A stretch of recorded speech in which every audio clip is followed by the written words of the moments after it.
Morning, folks. Welcome to the cockpit of the 2019 Yamaha Tracer 900 GT. Out for a little ride this morning after having put the new battery in, and this is going to be a little bit of a first ride review.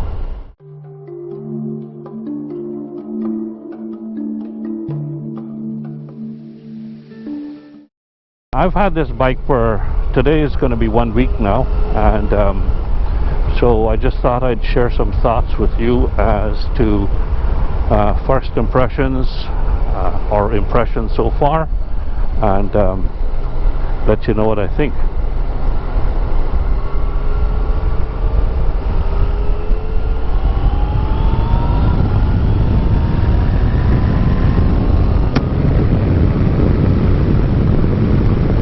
Clearly, as you can see, it has got some get up and go. No complaints there. I find the triple, the engine is takes some getting used to when it comes to the vibration, because it's a little bit more vibey than my RS, but not as not as vibey as the S1000. Funnily enough, the S1000 was a little bit more rough than this, and simply because it had no balance shafts. I believe this one has a balance shaft in the engine, so it's a little bit more smooth, but still no comparison to the RS. The RS is much more smooth. RS probably has better engine, damped engine mounts, so that could probably make a difference.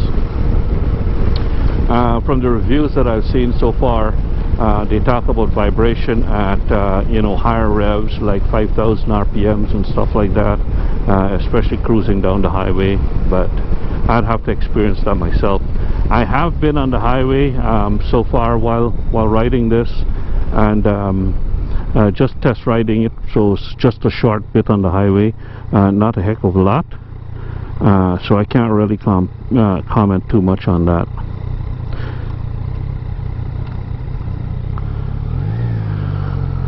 One thing I still do find is, like just then, I came to a stop and I was trying to shift down. I was in third gear and it wouldn't go. I mean, I don't know. I think that the clutch needs adjusting. I haven't done that yet, and so I've got to adjust that a little bit more. Also, what I'm doing today is testing this the angle of this thing and whether it's shaking too much. It looks like it's shaking a heck of a lot, because this is a kind of a rubber based mount, so I had to put that rubber underneath the clamp so that I could get it to fit on this little skinny mirror stock, and that's causing it right now as tight as I can get it, and it still slips around a bit. So either I build up the thickness of the mirror stock, or I don't know, mount it somewhere else. But as you can see, it's kind of flopping back a bit, so I've got to push it forward. Yeah, so like I mentioned, I think the clutch has got to be adjusted, because I'm not 100% satisfied that it's working right. It's just shifting down. Sometimes it works fine, and sometimes it just refuses to go. Now, the thing is, I don't know if I'm not fully closing the throttle or what, but this is starting to irritate me. But I've got to pay attention to that and see if that's part of it. It's not like I'm shifting down using a quick shifter. With a quick shifter, it just shifted down perfectly from 6th to 5th, and I'm down to 4th now, but my trouble seemed to be around 3rd.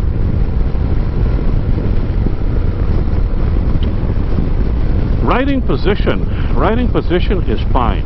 I'm pretty much bolt upright, and so far it's been great. I have not ridden long distance with this bike yet, and so I can't really comment too much on long distance fatigue from the riding position. I do know that this seat, the front part of the seat kind of chafes the inside of my leg for the longest rides that I've done so far, which is like 20 miles.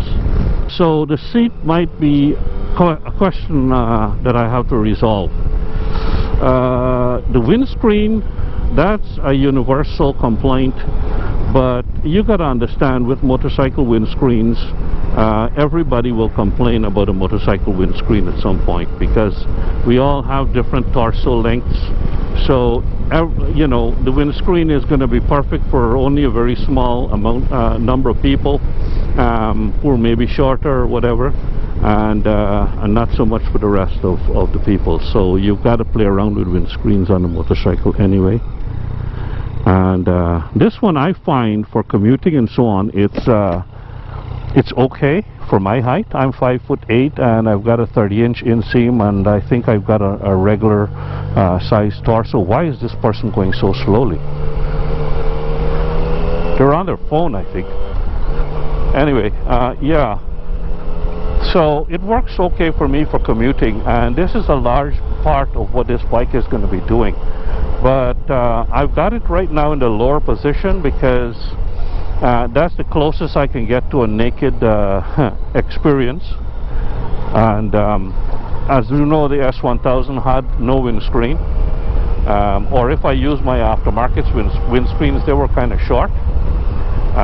This one here has a bigger windscreen, and here in Houston, where it gets hot as hell, you don't want a windscreen really in the summer if you're going to commute. No windscreen is much better. On the RS, I've got this excellent compromise windscreen. It's not perfect. The MRA X-Screen Sport, which has a lip at the top. And with the RS, when I put it in the lowest position and I angle the lip at the top horizontally, I get almost the same effect as the S1000 without any windscreen. So it flows a lot of air. And of course, when you're flowing a lot of air, you don't get any, like that, with a low windscreen, you don't get any buffeting. So smooth as silk, and lots of air. That's what I'm hoping to. I don't know how I'm going to achieve that. I don't particularly want to buy another windscreen for this bike. I would just as soon continue riding the bike and suffering a little bit more heat with this stock windscreen. But what I'm thinking is, I'm thinking of getting one of those clamp-on MRA X-Screen, just the lip for the top here, and that way I can put it in the horizontal position and direct more air towards my chest. And that way I should be able to get more air for the Houston summer. And then, you know, when I'm touring, I have a little bit extra height, so I can push the wind blast over my helmet better. So that's my point. You know, that's what I'm going to do. I'm going to get that lip, and that's probably going to be a cheaper alternative. If it doesn't work out, well, then I know that I have to get a bigger windscreen. I have maybe two windscreens, one for the summer, one for the for touring or whatever. So we'll have to sort that out. The dash, I'm still getting used to the dash. The dash is excellent, but it's kind of small, and with my eyesight the way it is right now, where's he going?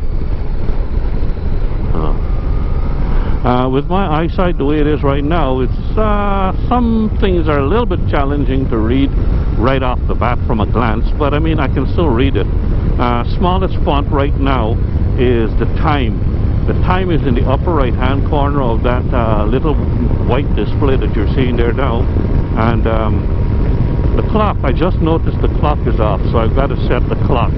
The clock is off because the battery was out of it, I guess.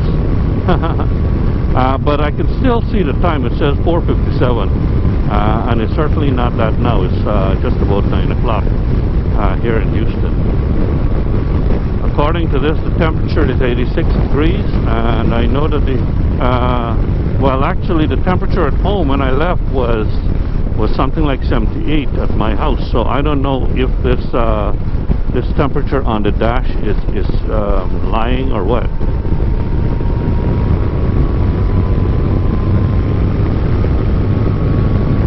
The bike has got good enough power, at least with just me on it, and as you can see just now, I just passed that van. That was roll-on acceleration in 6th gear, and it did pretty well. One of the things that I noticed right off the bat with this bike compared to the BMWs and also the Honda that I had, the 2014 Honda that I had way back in 2014, is the throttle. Right now I'm in a standard mode, and the throttle is a little bit twitchier than the BMW throttles. The BMWs, both of them, the S1000 as well as the RS, they're both throttled by wire, and so you would expect that Yamaha would figure out how to make their throttle response a little less snatchy and a little bit more smooth. Standard is not as bad as A mode. I have not ridden this bike in A mode yet, and I've yet to see that, how twitchy that is. But a few years ago I rode the MT10, and that was not a nice ride at all. The demo ride that we were on was on a bumpy stretch, and you know, it was just every time you'd hit a bump, you'd twitch your hand would, you know, twitch the throttle and you jerk forward. So it's a lot of jerkiness going on, really irritating the hell out of me. I did not enjoy that at all. I think that was that might have been a 2016 MT10, I'm not sure. Let's go back to Burroughs Park again. The scene of the first failure of the battery. Here we're going to break down, gear down. I'm down to 3rd, I'm down to 2nd, so it worked there. You really have to consciously close this throttle fully to get a successful gear down, I believe. Never was a problem with the RS or the S1000, so my muscle memory is still getting recalibrated, I guess. I had to go yesterday to pick up the battery for this bike, and I rode my RS, and oh my god, it was so different. Even though I only had maybe a couple of good rides on this one, you know, my muscle memory was starting to readjust, and the difference between this and the RS was stark. Much less, you know, and then there's a difference, of course, with the S1000. So the RS, I still say, is a beautiful bike. So well mannered, and it's hard to think. I mean, it's 6 years old, 56,000 miles plus, and it's as smooth as silk. And you know, it's different to this, definitely. This one has its advantage. Well, so far I have not come up with an advantage of this bike over the RS. Let me put it that way. It's different. It is fun, but I'll have to really experience this a bit more, and get the clutch sorted out, and get the brakes. Oh my God, get the brakes sorted out. My biggest complaint so far with this bike is the brakes. Okay, let's go in here. Ooh, there's a lot of soccer today. The front brakes are weaker than either BMW bike that I had. Of course, they had Brembo brakes, and so I mean, on the S1000, the brakes on that thing were phenomenal. Far better than the RS. The RS has got progressive brakes. You know, it's a more progressive feel, but still powerful brakes. And they were linked. There were linked brakes on both bikes. This bike does not have linked brakes. Okay, This has got conventional brakes. It's only a cheaper bike, so I mean, you know, you're not going to find link brakes on this bike. But the front brakes are adequate. Some people seem to think that it's good, but maybe they never rode one of those bikes with really powerful brakes. Who knows? But the rear brake on this bike, the rear brake is absolute crap. Okay, I don't know if I can be any more clear on this point. Number one, the angle of the pedal is such that you got to press way down. So I don't know, maybe I'm thinking maybe the previous owner had the rear brake pedal adjusted for angle, I guess. So I'm gonna have to fix that. But still, it's squishy, very spongy feeling, and it hardly stops. I mean, all rear brakes are kind of weak, are kind of weakish, you know, but on the BMWs, they do a pretty damn good job, rear brakes alone. But yeah, the rear brakes are crap. The front brakes, they're a bit spongy as well. And, oh God.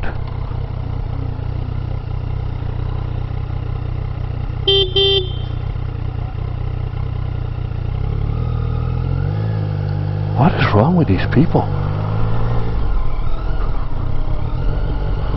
So the front brakes is spongy as well, and I believe that that's because it's got rubber hoses, and oh my God, is she gonna park?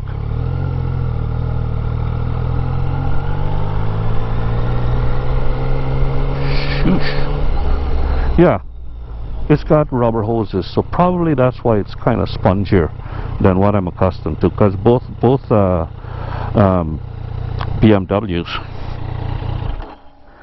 BMWs had steel braided lines. Another thing I can tell you is the location of the kickstand. I don't know if you can see this, but when you put up the kickstand like that, to get access to the kickstand, you got to go behind your foot peg, and it's really hard to get good access to that. So that's another complaint for me.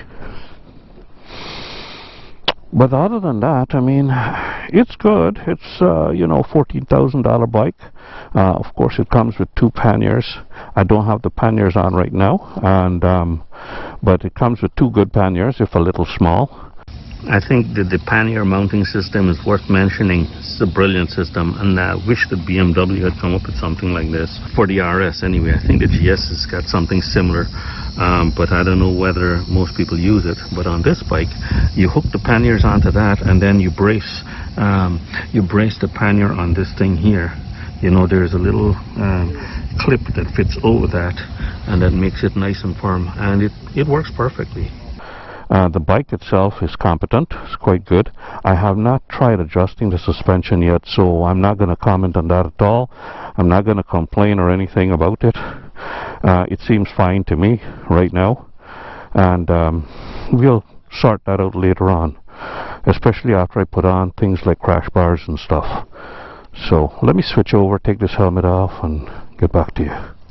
Yeah, so far I'm quite pleased with it. It's quite different from both bikes. It's quite different from the RS and the S1000, which it replaced. I didn't expect them to be similar. As a matter of fact, I'm firmly of the belief that if you're going to have multiple bikes, you should be having different bikes. They should be quite different.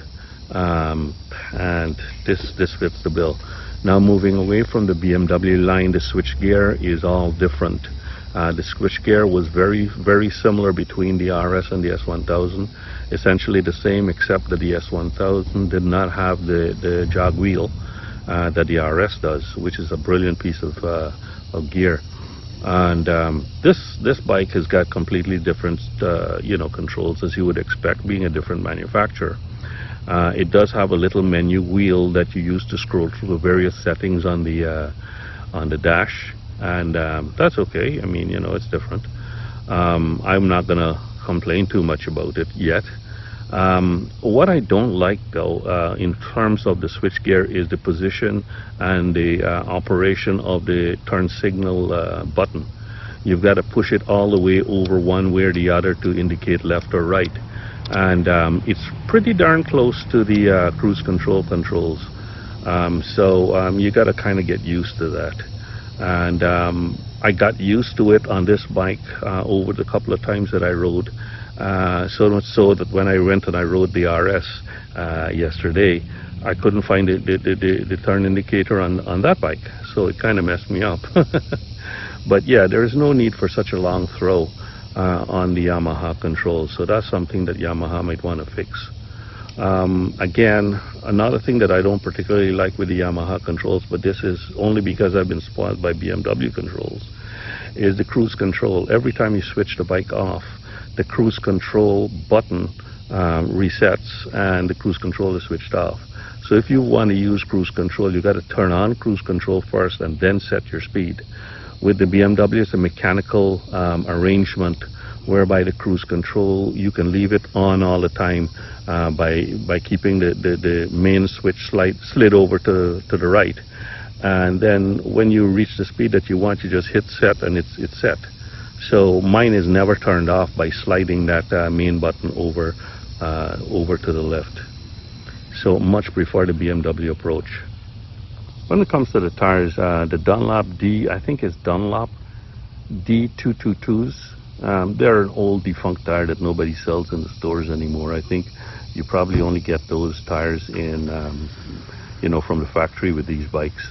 So, whenever they wear out, I'll switch over to my Dunlop, probably Road Smart 4s. Or something that's a little bit more off-road capable, because like I mentioned before, that's one of the things I wanted this bike for. So do some slight off-roading to get to better campsites, probably more primitive campsites. Nothing too strenuous, because I'm not really, I have no expertise in riding off-road. And until and unless I get some bike that can really do it, I wouldn't be venturing too far off-road with this bike. But so far the Dunlop D222s seem to be fairly good. I have not ridden it in rain yet, and they seem to tip in to the corners quite nicely, and they work fairly well. The bike does tip into the corners quite nicely, I must say. I'm really pleased about that. It just likes to fall into the corners, and next thing you know, you're leaning over quite a bit, so you got to be careful about that. I think I'll get going now and continue on this test ride, bring it out onto the highway, see what my thoughts are with regard to riding on the highway, and how the windscreen actually performs. When I say the highway, I'm talking about the interstate. That's what I mean by highway. I notice some people comment or make videos and they talk about highway and then they talk about interstates as two different things. And yes, they are technically. But when I'm talking about interstates, because when I do my long distance riding, I do use a lot of interstates from time to time, because I need to get from point A to point B quickly. And funnily enough, I think that the interstate is safer than some of the smaller roads. Yes, the speeds might be higher in some areas, and but I don't have any problems at all riding on the interstates, and I find them quite relaxing, because you don't have to think about every single thing all the time. It's pretty much more relaxing for me to ride in the interstates. But the thing is, with the interstates, you've got all of these 18-wheelers and all of that going by. So I have no experience with how this bike handles the big trucks. Maybe it'll get blown all over the place. I'm hoping not, because that was one of the reasons why I had to get rid of my CBR 500R, which I had back in 2014. That bike used to get blown around on the interstates like crazy. And the BMW is rock solid. No matter if 18-wheelers, vans, trucks, whatever, it is dead solid and very, very stable. I had not taken the S1000R on the interstate for very much, certainly not outside of Houston area, so I can't comment on that bike. Forgot to mention two things. Finding neutral is pretty easy on this bike. Better or easier than a S1000, and about on par with the RS. So very, very pleased about that. And also the other thing that I wanted to mention is that the mirrors are in between the RS and the S1000. The S1000 mirrors vibrated so much because as I mentioned before, the S1000 does have some vibration. It's not a hand tingling vibration, by the way. I'll let you know. But then again, I hadn't ridden a really long distance with the S1000, but yeah, it didn't tingle as much as for example the S1000 XR that I rode in 2015, 2016.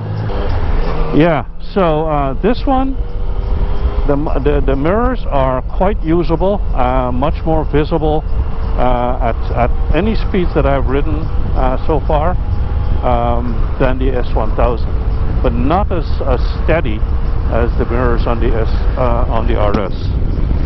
So I'm pleased with the mirrors as well. Another thing that's gonna kind of bug me, but I know about it before I bought the bike, is the fuel gauge. The first tick in the fuel gauge is half tank, so it takes forever to get from full to half tank because it's going down, even though the gauge is not showing that it's going down. But then once it hits the half tank, you know, the next few ticks are closer, so that keeps, you know, that goes down in real time. And I guess you get the sense that hey, you know, impending running out of gas. Some people get some fuel anxiety, and I don't know how I will fare with that, because naturally I like to make sure that I never run out of fuel. So I've got that inherent tendency to watch my fuel anyway. So having said that, I think that gauge will prove to be an irritation for me. But we'll see. So far it hasn't moved. I filled up the tank since I got the bike, and it hasn't moved yet, but I know I've ridden probably 100 miles so far, and so at any point in time I expect to see it miraculously drop to half tank. The fuel economy is one positive I can say about this bike. It's better than both bikes. The S1000 was kind of terrible at 37. No matter what I did, it was 37. But then with that bike, you tend to always want to twist the throttle hard, you know, so that makes a difference.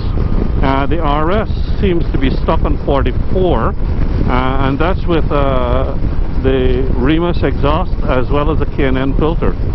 As soon as I put those two things on, the fuel consumption increased, so, which is understandable.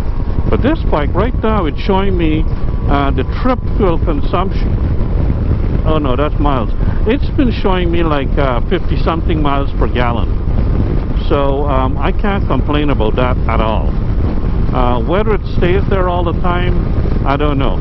But I've not ridden it fast, really fast for a long time, you know, on the highway or the freeway. So I can't really comment overall on the average fuel consumption. But so far, commuting and riding around like I'm doing right now is brilliant. Another thing that I'd like to mention is if you've got bigger feet and you like to keep the balls of your feet on the pegs, you might find that your heel is coming into contact with something behind it. I think I've seen people mention, I can't look down right now obviously, but I think I've seen some people mention that it's the passenger foot peg. The passenger foot pegs on this bike are apparently a little bit more relaxed for the passenger, and which is a good thing for my wife if she ever comes riding with me. And but the thing is, the downside of that is that it puts it closer to the back of my heel. So I think it might be that, yeah. Just be aware of that. I wear size 8 boots, and the way I ride, it's typically not hitting that. So I'm not bothered. But other than that, I mean, it's quite a pleasant bike to ride. Not too noisy at all. As a matter of fact, you probably not. I don't know. I'd be interested to hear how the GoPro's picking up the engine noise, but I don't think that you'll hear much It's a very quiet bike. With the other two bikes, you start it up and you know all about it. But when you do, you know, it does have a nice sound when you actually come onto the gas, because that triple has a really, really nice sound. But for you riding the bike, oh, there's a nice blade for a wind turbine. But for you riding the bike, you don't hear too much of a noise. If you like to hear your bike as you're riding, you'll be disappointed and you'll want to change the never seen that place before. You'll want to change the exhaust. Okay, here's the freeway. This is the Interstate 45, I-45, that runs all the way through Houston, Dallas, and further north and further south, all the way down to Galveston. And right now, there's an 18-wheeler behind me, and let's go mount some vehicles. I'm doing 74 right now. Windshield in the lowest position. The airflow is smooth. There's no buffeting, but there's some noise. Okay, let's pass this guy. Roll-on acceleration is pretty good. It's about 5,700 revs right now, RPM, and 85 miles an hour. Vibration is pretty acceptable. It's the vibration is kind of a gravelly type vibration. It's I don't know. Some people have mentioned that you've got to you know, balance the throttle bodies. And this bike being 2019 with only 2,600 miles on it, it shouldn't have throttle bodies that are out of sync. So I would think that this is the normal characteristic of the engine. And it's not as smooth as the RS doing this speed. This is my cruising speed. If I were traveling on the interstate, I can set it right now actually. So cruise control is on at 75, and this is how I'd normally be traveling long distance, like this, with one hand on the handlebar, the other one off. So that way I give my hands a rest. And this is quite nice, quite relaxing, but it's a little bit more vibration than the RS. The RS is less. It's right now 75 miles an hour and just about 4,900 revs, I would say. Not quite 5, but pretty darn close in 6th gear. Quite acceptable. Some people put grip puppies on their handlebars, and that helps with the vibration. I'm probably not going to try that, at least not for the start. Unless the vibrations worry me, I won't bother with that, because it will cut down on the heating of the heated grips. There's a little 18-wheeler. Speeds are not great enough for me to tell anything, so yeah. It will take a bit of time to heat up, but eventually they'll get there. But I want a fast heat, so I'm probably not going to use the grip puppies for this. At this speed, the mirror is quite acceptable. It's just a little bit of vibration in the mirror, and I can still see. I can't read the number plates of any one of these cars, but who needs to be looking backwards and reading number plates, right? So I can see behind much better than I would on the S1000. This is the first time I'm going to be riding. I'm going to take a toll road. I want to see if the toll registers on my account, because I've got, like I said before in the other video, I've got my Easy Tag brick mounted right underneath here. So the transponder, which would be above, would have to read that brick and register my bike as I go through. The good thing is, if it doesn't pick that up, it also takes a picture. So, you know, either way I'll get billed. But we'll go on the 99, which is another ring road around Houston. In terms of, even though it's got less torque and less horsepower than the RS, I would say that the acceleration and the roll-on in 6th gear is similar. And that's saying a lot, because the RS is phenomenal. It's not like the S1000. That thing is crazy. But right now I'm doing 80 miles an hour, and I'm, you know, quite comfortable. There's a lot of wind roar from the windscreen, but no buffeting. Smooth. I guess if I raise that windscreen, it'll probably increase the buffeting, but I'm not going to try that right now. Put it this way, I can listen to my car door packed up quite nicely at 80 miles an hour, and I can hear everything. I can hear my music, and I was able to turn down the pack top slightly from where it was before on the other bikes. So maybe that's a difference that it's kind of like, you know, subjective, but it's there nonetheless. Grand Parkway West.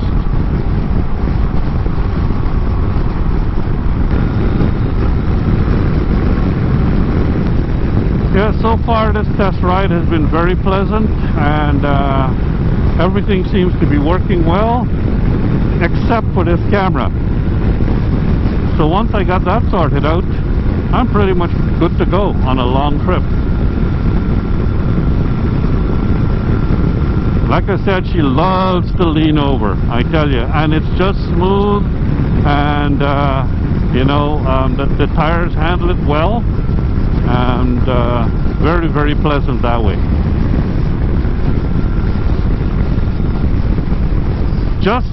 Just as easy to lean over, I would say, as the S1000. The S1000 tipped into the curves very nicely, and it's got a much shorter wheelbase than this one. The RS, on the other hand, has a longer wheelbase, and even though it handles the twisties quite nicely, it doesn't tip into the curves as readily as either bike, as either the S1000 or the Tracer. I would say that the Tracer, though, is, for me, for my style of riding, its tip-in is nicer than the S1000. It's more linear and it's more smooth. It's ready, but you know, it doesn't feel as though it might want to jackknife on you. Not that the S1000 would. I mean, steady as a rock, plus it's got a steering damper on it, and this one does not have a steering damper. I'm tempted to put a steering damper on, but we'll see how it goes later on. I've got to let the wallet cool off a little bit. I've got crash bars coming, so I've got a rear rack. I've got a tank ring coming for my tank bag. Here we go, some roll-on acceleration. The bike is now doing 94 miles an hour. I can still hear my radio. The wind is still smooth but loud over the windscreen. I'm hoping that my voice is coming over. But yeah, even up to 95, I'm hearing all that the guy is saying on the radio, which is really, really important for me. As I travel and I listen to music, I listen to the radio all the way, no matter how far I'm riding. I'm going to Canada or whatever, you know, I'll be listening to the music and listening to the radio all the way up. So that's why I've got to get a good headset and a good windscreen. Still, the mirrors are still steady at 90 miles an hour. Very nice, very good. Very pleased with that. The gas has dropped. I don't know if you can see that, but the gas gauge has dropped to half tank. Only a few minutes ago it was up to F. It was up to the top. I've covered 98.4 miles since fill-up, I guess. Oh yeah, I do love this tip-in. This cornering is so sweet on this bike. So nice. Very nice tip-in. This bike will do very nicely on the twisties.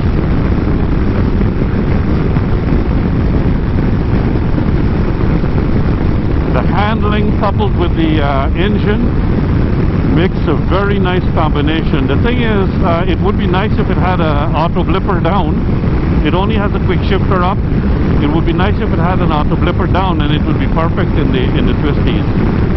One word about listening to the radio and listening to my music is I do wear earplugs. and they're earplugs with a port through it. So there's a hole drilled through the earplugs to let certain, it's a filter really, and it improves the sound dramatically. Yes, it might cut down on the overall volume, but it filters out the wind noise so that you can hear your music. So when I say that I'm hearing my music and hearing the radio at 90 miles an hour, that's with earplugs in. You know, it enables me to understand what they're saying. And I wouldn't ride without earplugs any distance longer than, you know, half mile. It's past, it's down to the next tick below half. I don't think that's a quarter, but it's a tick nonetheless, and so it dropped fairly fast. Ever since I joined the 99, it dropped from F to half as I expected, but then while on the 99, it dropped from half to the next tick below half. So it's kind of dropping fairly fast. I'd say the fuel gauge on this bike is not very good. Now I'm finding the turn signal indicator switched quite easily. My muscle memory must have compensated enough so that I can find it quite easily now. So if I go jump on my RS, I'll be all totally screwed up. But that's what happens when you get two completely different bikes, right? You've got your muscle memory is sometimes your enemy.